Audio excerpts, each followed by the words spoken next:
good BYU football team we played tonight. Very talented team. We had penalties that was unlike us. I was a little disappointed in that. We had 2 third-down stops defensively, and then we got penalties. And so that was disappointing. Had the turnover by the offense on our second drive. Just can't do that versus a really good football team. But, kids played hard, tried to give their best, but penalties and turnovers are going to get you versus good football teams. With that said, questions? Coach Jared McDonald with the Daily News here. That first drive, you guys took, quite a bit of time off the clock. You guys were able to move the ball and put some points on the board. After the fumble in your second possession, it seemed like you guys weren't able to really get that going again. How much did you feel like that turnover kind of changed the momentum and kind of halted what you guys were doing? I don't think it changed momentum. The first drive was a nice drive. I wish we, would have scored a touchdown. We were able to get 3. Right off the bat on first down on the second drive, make a nice run and fumble. And so, gave them the ball right back. They score. The next 2 drives, we had the ball 4 times in the first half. The next 2 drives, I think we made first downs on both of those, but then stalled out. But, I don't think each drive kind of takes a life of its own, Went back out there the second half, had a 20-play drive, got down to the 1, couldn't put it in there. That was disappointing, but defense stepped up and got a turnover for us, and we were able to get it in there the next play. So that was good to see. But, it's hard to say this, but there was a lot of good things I saw out there tonight from an offensive standpoint, as far as moving the football. And we just got to get the ball in the end zone. And, defensively, we knew it was going to probably be a tough outing. They were good heck of an offense. One thing I was disappointed in were the penalties that, kept us on the field defensively. Shared with the Daily News again, with those penalties, where you're going up against such a good offense, does that play a factor in those becoming, more frequent in a game like this? Or what did you see that kind of led to just that major increase in penalties tonight? I think it was a big, talented football team that when you play those guys, you have a tendency to get more penalties. You get out of position, you lose your technique, and next thing you know, you grab a guy and the 2 helmet to helmets tonight were unfortunate because one Key, he's just trying to make a play, and then Kendrick, who was playing really nice, who replaced Key, the young freshman. I was really enjoying watching him. He's going to be a good player. He had an unfortunate helmet to helmet. So that was disappointing, but it was probably more to do with just, when you play a good team, we just got out of position, lost technique, and those kind of things. Coach Matthew Carter with the College Heights Herald, going back to those penalties, what was your message to the guys in the locker room about the flags? When we came in at halftime and I talked to them, I said, I told the defense, I said, you had 2 big third-down stops, and the penalties cost us. I said, when we go out there in the second half, if we can get off the field, if we don't have the penalties, but then we had a couple more, in the second half as well. So, those we were down, pretty good bit at halftime, obviously. So there wasn't a lot to say other than, hey, let's go put a good second half together and let's play for each other. And, I felt like the kids played hard all night. It just, played a good football team, and it didn't go our way. And talking about BYU's quarterback and Zach Wilson, he showed why he's one of the better quarterbacks in the nation tonight. What was the toughest thing about neutralizing him?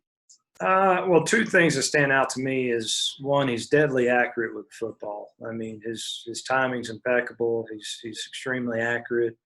And then the offensive line gave him a lot of time to be able to sit back in the pocket. I mean, we couldn't get to the passer, I mean, they were doing a great job of blocking our front 4, and our pass rush wasn't, getting him off the spot. So he's able to sit back there and have a nice day, so. But nothing against our D-line. They were just a really good offensive line and blocked us pretty well. And so, that combination of having all day to throw the football and being pretty dang accurate with the ball as a quarterback is a deadly combination. So he's definitely one of the best in the country. That's for sure. Coach Jared with the Daily News again. You mentioned being able to move the ball as one of the positives. The last 2 games, your running backs have been more productive. What have you noticed the last 2 games leading to that, and what's it going to take to continue that progression moving into now 4 conference games to close out the year? Well, I think, we've been a couple things. We've been more committed to the run. I wanted to be able to get them going, our running backs, and so we've been more committed to that than running the quarterback. And our offensive line has really taken a lot of pride in that area and trying to being good at the run game. And, so it's just those combinations. And as we got a 4-game stretch coming up here, conference games, got a tough one coming up with FAU, got a quick turnaround with them. And, we're going to have a strong run game again to go out there and to beat them. But, they take a lot of pride, the O-line does. And we had came to them about 2 weeks ago and said, hey, we got to get the run game going. And they've done their part, so I'm proud of them for that.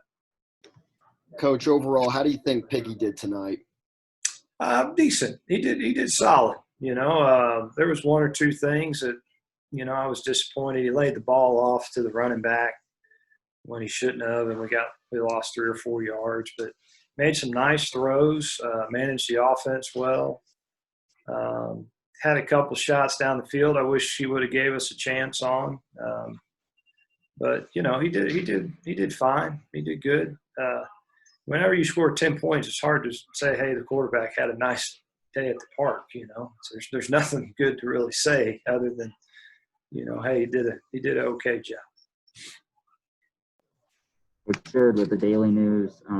We know Piggy's been battling some turf toe things, but getting Darius in there, was that just the game was out of hand, wanting to get another guy in there, or was there anything up with Piggy? No, I just wanted to get the young kids some reps in there, and I actually told Davis Shanley, he was our backup for this game. I said, hey, if something happened to Piggy or it wasn't going good, you were going to go in the game to go win the game. I said once the game got out of hand, I wanted the young kid to get some exposure, get some experience. We had played some other young kids. TJ Springer was playing at safety late in the 4th, and you saw Kendrick Simpkins out there. He was playing. So I wanted to get some young kids some experience to evaluate those kids to see can they do something for us in the future. So that's why you saw Darius out there. So it's shared with the Daily News again. After a loss like this, I know after all the losses, you say that you wake up the next morning and you're getting ready for the next game, put it behind you. At this point in the season, only 4 games left. Things aren't where you want them to be. How do you continue to try to get up in the morning and go after the next one where it's an important stretch coming up? Well, so long as I wake up in the morning, that's what's going to happen. So I'm going to wake up in the morning and go to work, and there's a lot to play for. We got 4 games left. They're conference games. Have an opportunity to have a winning record, and finish strong to be able to say, hey, we had a solid football team. So yeah, I'm not going to get much sleep tonight because we land at probably 5:30 in the morning in Bowling Green, Kentucky. So we're going to go right to work and get ready for FAU. But by the time we land in Bowling Green, Kentucky, our minds will go to FAU, and that's all we'll be focused on.